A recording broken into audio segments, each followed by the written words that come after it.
നമ്മളുടെ അമേരിക്കയിൽ ഇപ്പോൾ ഡൊണാൾഡ് ട്രംപ് വന്നതിന് ശേഷം അദ്ദേഹം ഒരു നിയമം കൊണ്ടുവന്നിട്ടുണ്ട്.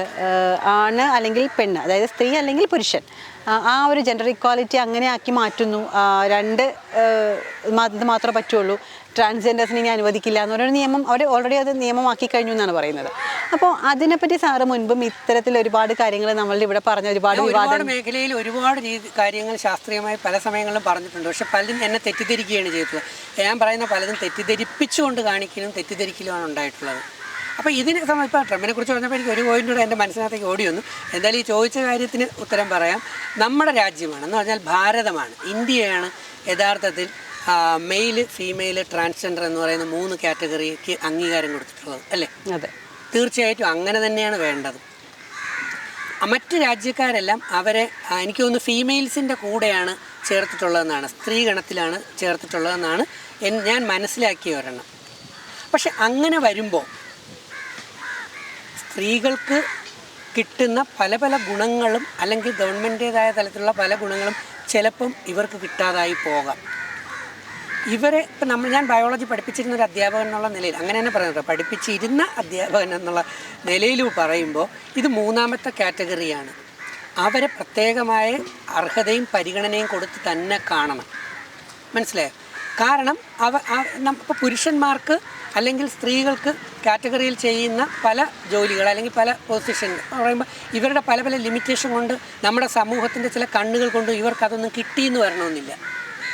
ഇപ്പോൾ പലയിടത്തും ജോലി ചെയ്തിരുന്ന എൻ്റെ ഒത്തിരി ട്രാൻസ് ഫ്രണ്ട്സ് ഉണ്ട്. ഇപ്പോൾ തന്നെ ബിഗ് ബോസിൽ വന്നവർക്ക് ഞങ്ങൾ ഭയങ്കര കമ്പനിയാണ്. ഞാനും ഇപ്പോൾ അവരോടൊപ്പമാണ്. അവർക്കിപ്പോൾ സത്യങ്ങൾ മനസ്സിലായി. ഞാനെപ്പോഴും അവരെക്കുറിച്ച് തന്നെ പറഞ്ഞിട്ടില്ല. പക്ഷേ ബയോളജി ശാസ്ത്രപ്രകാരം ക്രോമസോമിൻ്റെ ജെനറ്റിക്സ് പഠിക്കുമ്പോൾ നമ്മൾ പഠിക്കുന്ന സമയത്ത് ക്രോമസോമലിലേക്കുള്ള വിഭജനം വരുമ്പോൾ ഓട്ടോപ്ലോയിഡി, അന്യൂപ്ലോയിഡി, യൂപ്ലോയിഡി എന്നൊക്കെ പറഞ്ഞ് വന്ന് ഹാപ്ലോയിഡ്, ഡിപ്ലോയിഡ്, ട്രിപ്ലോയിഡ്, അതുപോലെ തന്നെ ക്രോമസോം നമ്പർ കുറയുമ്പോൾ ഉള്ള അന്യൂപ്ലോയിഡിയുടെ കാര്യത്തിൽ വരുമ്പോൾ ട്രൈസോമി, മോണോസോമി, ഇതൊന്നും പറഞ്ഞാൽ സാധാ ആൾക്കാർക്ക് മനസ്സിലാവും. ഒരു കാര്യം മനസ്സിലാക്കി തരാം. പുരുഷനെ സംബന്ധിച്ച് പറയുമ്പോൾ അല്ലെങ്കിൽ പുരുഷൻ സ്ത്രീ എന്നുള്ള നോർമൽ എന്ന് പറഞ്ഞാൽ ഉടനെ അതിൻ്റെ വാക്കും പറഞ്ഞുകൊണ്ട് വരും. ഹ്യൂമൻ ബീയിങ്, ഇംഗ്ലീഷിൽ പറയാം, ഹ്യൂമൻ ബീയിങ് ക്രോമസോം നമ്പർ എന്ന് പറയുന്നത് 46ആണ്. ഈ 46-ൽ ഒരു നമ്പർ കുറഞ്ഞു കഴിഞ്ഞാൽ ഹ്യൂമൻ ബീയിങ്ങിലുള്ള ആ കാറ്റഗറിക്കാരെ പറയും ട്രാൻസ്ജെൻഡർ എന്ന് പറയും. ഒരു ക്രോമസോം കൂടിയാലും ട്രാൻസ്ജെൻഡർ ഗണത്തിലേക്കാണ് വരുന്നത്. ഈ 46 45 ആയാലും 47 ആയാൽ ക്ലീൻ ഫെൽറ്റർ സിൻഡ്രം എന്ന് പറയുന്ന കാറ്റഗറിയിലാണ് വരിക. 45-ൽ വന്നാൽ ടേണർ സിൻഡ്രം എന്നാണ് പറയുക. ഇതൊക്കെ ഓരോ ഡോക്ടർമാരും ഓരോ സയൻറ്റിസ്റ്റുമാർ കണ്ടുപിടിച്ചുകൊണ്ട് അവരുടെ പേരൂടെ വെച്ചാണ് പറയുന്നത്. അപ്പോൾ ആ ഒരു ക്രോമസോമിൻ്റെ കുറവ് അല്ലെങ്കിൽ ഒരു ക്രോമസോമിൻ്റെ കൂടുതൽ, അത് വ്യത്യാസം തന്നെയല്ലേ, അല്ലേ? അതെ.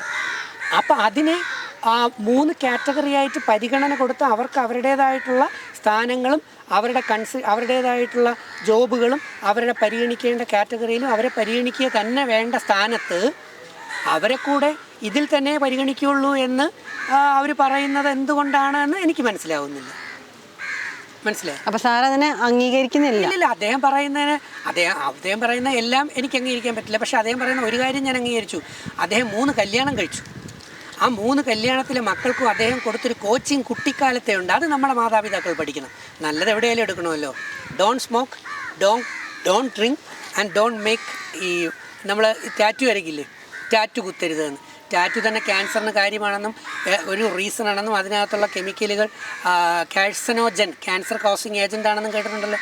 ഇപ്പോൾ പലയിടത്തും ഇത് റിമൂവ് ചെയ്തുകൊണ്ട് കിടക്കുകയാണ്. ഇതിനെതിരെ ഞാൻ പറഞ്ഞിട്ടുണ്ട്.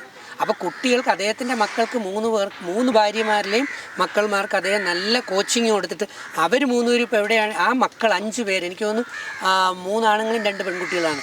എല്ലാവരും ഉന്നതമായ പോസ്റ്റുകളിലും വലിയ വലിയ കസേരകളിലുമാണൊക്കെ ഇരിക്കുന്നത്. മനസ്സിലായോ? അവരൊക്കെ കോടീശ്വരന്മാരും വലിയ സ്ഥാനത്ത് വരുന്ന അവർക്ക് വായി തോന്നിയൊക്കെ വിളിച്ചു പറയാം.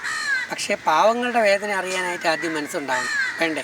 അതുകൊണ്ട് ഞാൻ യഥാർത്ഥത്തിൽ ട്രാൻസ്ജെൻഡർ കമ്മ്യൂണിറ്റിയോടൊപ്പമാണ്. ഇത് തന്നെയാണോ പറഞ്ഞിരുന്നത്? ഞാൻ ഇങ്ങനെ തന്നെയാണ് പറഞ്ഞിരുന്നത്. ഞാൻ അന്ന് പറഞ്ഞ ജനിതത്തിൻ്റെ ഈ സംഭവമാണ് പറഞ്ഞിരുന്നത്. ഏതാ? ക്രോമസോമൽ മൂവ്മെൻറ്റിന് എൻ്റെ വായിൽ നിന്ന് ജെനറ്റിക്സ് ബുക്കിലുള്ള വാക്കായ അബ്നോർമാലിറ്റി എന്നുള്ള വാക്കാണ് വന്നത്. Abnormal chromosome movement. കാരണം വിദ്യയുടെ ശരീരത്തിൽ 46 ക്രോമസോം ഉണ്ട്. വിദ്യയ്ക്ക് ഊജനസിസ് എന്ന് പറയുന്ന പ്രോസസ് നടക്കുമ്പോൾ അറിയാമോ എന്താണെന്ന്? ഇല്ല. ഊജനസിസ് എന്ന് പറഞ്ഞാൽ അണ്ടം ഫോർമേഷൻ. എഗ്ഗ് മദർ സെൽ എന്ന് പറയുന്ന സാധനം 46 ക്രോമസോമാണ്. അതിന് മിയോസിസ് എന്ന് പറയുന്നത് ക്രമഭംഗം, ഊനഭംഗം എന്നൊക്കെ പറഞ്ഞ് സ്കൂളിൽ മലയാളം പഠിച്ച് പഠിച്ചിട്ടുണ്ടാവും.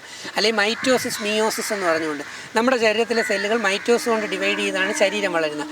എന്നാൽ ക്രോമസോം നമ്പർ മെയിൻറ്റെയിൻ ചെയ്യാൻ വേണ്ടി അണ്ടത്തിലും ബീജത്തിലും സ്പേമിലും ക്രോമസോം നമ്പർ പകുതിയായിട്ട് ഡിവൈഡ് ചെയ്യും. അപ്പോൾ അണ്ടത്തിൽ 23 ക്രോമസോമും സ്പേം ഫോർമേഷൻ നടക്കുമ്പോൾ 23 ക്രോമസോമും. അങ്ങനെയുള്ള 23 ക്രോമസോമുള്ള സ്പേമും 23 ക്രോമസോമുള്ള അണ്ടവും തമ്മിൽ ചേരുമ്പോഴാണ് 46 ക്രോമസോമുള്ള മനുഷ്യൻ ജനിക്കുന്നത്. മനസ്സിലായോ? ഇതിനെ ട്രാൻസ് ജംഗ്ഷൻ എന്നാണ് പറയുന്നത്. ഇതിലാണ് വ്യത്യാസം വരുന്നത്. ഈ ക്രോമസോം പ്രോഫേസ്, മെറ്റാഫേസ്, അനാഫേസ് എന്ന് പറയുന്ന അനാഫേസ് സ്റ്റേജിൽ ക്രോമസോം മെറ്റാഫേസിൽ നിന്ന് 2 വശത്തോട്ട് ഇത് കാണിക്കണം കേട്ടോ, ഇത് കട്ടുകളായത്. കാരണം കുറേ കുട്ടികൾക്ക് പഠിക്കാനും വ്യക്തികൾ പഠിക്കാനും ക്രോമസോം മൂവ്മെൻറ്റ് ക്രൊമാറ്റിഡായി 2 വശത്തോട്ട് ഇങ്ങനെ വലിക്കും. സ്പിൻഡിൽ ഫൈബേഴ്സ് ഇപ്പോൾ വലിക്കുമ്പം ചില ഫാക്ടറുകൾ കയറിയിട്ട് ഒരു ക്രോമസോമിനെ ഒട്ടിപ്പിച്ച് നിർത്തും. ഈ ഒട്ടിപ്പിച്ച് നിർത്തുന്ന പ്രോസസ്സിൻ്റെ പേരാണ് നോൺ ഡിസ്ജങ്ഷൻ എന്നാണ് അതിനെ പറയുക. Non disjunction. അപ്പോൾ ഇത് ലെഫ്റ്റിലോ റൈറ്റിലോ പോകുന്ന ഗമേറ്റ് ആകേണ്ട സെല്ലിലോട്ട് ഈ ക്രൊമാറ്റിഡിനെ കൂടെ വലിച്ചുകൊണ്ടങ്ങ് അപ്പുറത്ത് പോകും. അപ്പോൾ ഇപ്പുറത്തോട്ട് പോയ സെല്ല് ഗമേറ്റായി മാറുകയാണെങ്കിൽ അവിടെ 22 ക്രോമസോമേ ഉണ്ടാവും. അതൊരെണ്ണം കുറയുമ്പോഴാണ് ഇപ്പുറത്ത് വന്നതാണ് എഗ്ഗായി മാറുന്നതെങ്കിൽ 24 മാറും.